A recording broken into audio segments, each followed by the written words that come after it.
Organiser un événement pour une association, c'est souvent un véritable casse-tête. Dans cette présentation, on va décortiquer ensemble comment la plateforme Cananas promet de rendre tout ce processus beaucoup plus simple. Si la gestion d'événements vous paraît parfois être une montagne, ce qui suit devrait bien vous éclairer. Qu'il s'agisse d'un grand gala, d'un cours de yoga toutes les semaines ou même d'un festival, les défis restent les mêmes, n'est-ce pas? Il faut jongler entre les inscriptions, les paiements, la communication et bien sûr l'accueil le jour J. C'est un travail colossal qui demande une organisation vraiment sans faille. Et c'est justement là que Cananas intervient. La promesse est simple, fournir une solution unique pour gérer un événement de A à Z. De la première petite idée qui germe jusqu'à l'analyse, bien après que les lumières se soient éteintes. Bon, alors plongeons dans le vif du sujet. On va suivre ensemble tout le parcours d'organisation. D'abord, la planification. Ensuite, on verra comment gérer les inscriptions et la billetterie. Puis, focus sur le jour J avec le contrôle d'accès. Après ça, on analysera les résultats. Et pour finir, on verra comment tout ça s'imbrique dans une gestion bien centralisée. C'est parti! Ok, première étape, la planification. C'est vraiment la fondation de tout. Un événement réussi, ça commence toujours par une bonne préparation. Et pour ça, Cananas propose des outils assez flexibles pour s'adapter à toutes les situations. Alors, la première chose à bien comprendre, c'est que la plateforme fait la différence entre deux grands types d'événements. D'un côté, on a l'événement public, pensez à un concert, un festival, qui a besoin d'une billetterie ouverte à tout le monde. Et de l'autre, on a l'activité réservée aux membres, comme un cours ou une réunion interne, qui se gère via leur espace personnel. C'est une distinction clé parce que les outils ne seront pas les mêmes. Et pour tout ce qui est récurrent, il y a une fonction qui fait gagner un temps fou. Imaginez un cours de gym tous les mercredis. Eh bien, il suffit de le programmer une seule fois et le système va créer automatiquement toutes les autres sessions.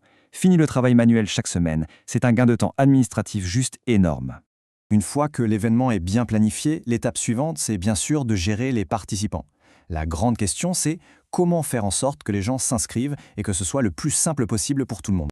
Pour ça, Cananas propose deux parcours bien distincts qui correspondent aux deux types d'événements qu'on vient de voir. Allons voir ça de plus près.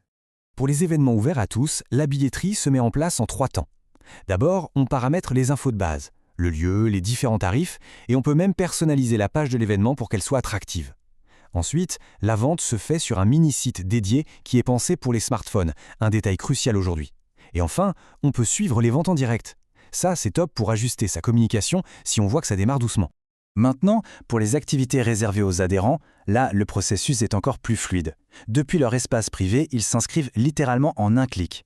Et côté organisateur, on garde le contrôle total, on peut ajouter des frais, limiter l'accès à certaines catégories de membres. Et le meilleur, c'est que des notifications par email partent automatiquement pour confirmer l'inscription à tout le monde. C'est une vraie tranquillité d'esprit. Allez, on avance dans le temps, et nous voilà le jour J. Les gens arrivent, l'enjeu maintenant c'est d'avoir un accueil impeccable, sans file d'attente interminable. L'idée, c'est de tourner la page des vieilles listes papier, qui sont souvent une source d'erreurs et de stress pour les bénévoles. On passe à une méthode numérique, bien plus rapide, et surtout bien plus fiable. Mais alors, comment ça marche concrètement? Eh bien, c'est d'une simplicité déconcertante. La personne au contrôle se connecte à l'appli Cananas sur un smartphone, elle appuie sur le gros bouton « Scan », elle vise le QR code sur le billet de la personne qui arrive, et c'est tout. Le statut est mis à jour instantanément, c'est rapide, c'est efficace et il n'y a pas de risque d'erreur. Et pour les gros événements alors? Pas de problème, le système est conçu pour ça. Il suffit d'équiper chaque bénévole d'un smartphone et on peut gérer plusieurs files d'entrée en même temps, sans aucun souci de synchronisation. L'événement est terminé, les lumières sont éteintes, mais le travail n'est pas tout à fait fini. La phase d'après est super importante pour comprendre ce qui a marché et pour mieux préparer la suite. La première chose, bien sûr, c'est le bilan financier. Toutes les recettes, toutes les dépenses liées à l'événement, tout est centralisé au même endroit. Ça permet d'avoir une vision super claire de la rentabilité de l'opération en un clin d'œil. Mais le plus puissant, c'est d'aller plus loin que les simples chiffres financiers. Cananas permet de transformer toutes les données de participation, qui est venu, d'où, etc., en véritables infos stratégiques pour l'association. Le tableau de bord statistique, c'est une vraie mine d'or. On peut y voir la répartition des participants par âge, par ville, mais aussi le taux de remplissage des événements et surtout les types d'activités qui ont le plus de succès. C'est comme avoir une carte détaillée de ce qui plaît le plus. Et c'est là que ça devient vraiment stratégique. Toutes ces données, elles permettent de mesurer l'engagement réel des membres, d'optimiser les prochains événements en se basant sur ce qui a cartonné, et au final, de prendre des décisions éclairées, basées sur des faits concrets, et non plus sur des intuitions. On arrive à la dernière partie qui en fait résume toute la philosophie de l'outil, la centralisation. Le point absolument crucial, il est là. Au lieu de jongler entre un fichier Excel, un site de billetterie externe et des listes papier, tout est intégré.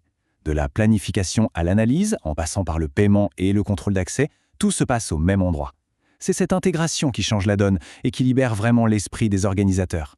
Pour conclure, on voit bien que cette approche intégrée a un but: redonner du temps aux organisateurs pour qu'ils puissent se concentrer sur ce qui compte vraiment, c'est-à-dire créer des expériences mémorables. Alors, la vraie question à se poser est simple. Et si c'était le moment de transformer sa propre façon d'organiser des événements ?